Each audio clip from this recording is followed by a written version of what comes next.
partir du moment où on considère que un être n'est pas déterminé seulement par sa raison et que la raison, le discours articulé, n'est pas la condition nécessaire pour avoir droit à des droits, pour avoir droit à la considération morale, pour par exemple avoir droit à être anesthésié quand il y a une opération, au lieu d'être comme ça, avoir une queue coupée à vif, comme c'est le cas des cochons dans les élevages intensifs de cochons, etc.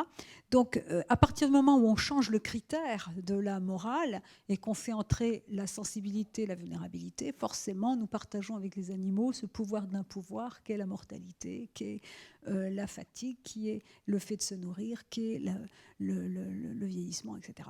Et donc, forcément, cet éclairage sur le vivant, eh bien, modifie les critères de la morale et souligne l'arbitraire des frontières morales qu'on a tracées entre, d'une part, ceux qui me disent tu ne tueras point l'homme et ceux dont la mort provoquée ne serait presque rien. Donc, voilà.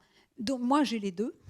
J'ai les deux. Hein. C'est-à-dire que moi, j'ai peu de certitude, mais j'en ai une. Je pense que je ne mangerai jamais plus ni de viande, ni de poisson, et que de toute façon, je vais vers le végétalisme et le véganisme de toute façon. Bon, non seulement pour cette deuxième raison très profonde qui tient à ce que je m'autorise à faire à d'autres vivants au nom de mon droit à être, mais fondamentalement aussi parce que le système dans lequel nous sommes n'est pas prêt de s'effondrer et que l'utilisation, la connaissance que l'on a, mais que l'on prend un jour, hein, tout le monde ne la prend pas.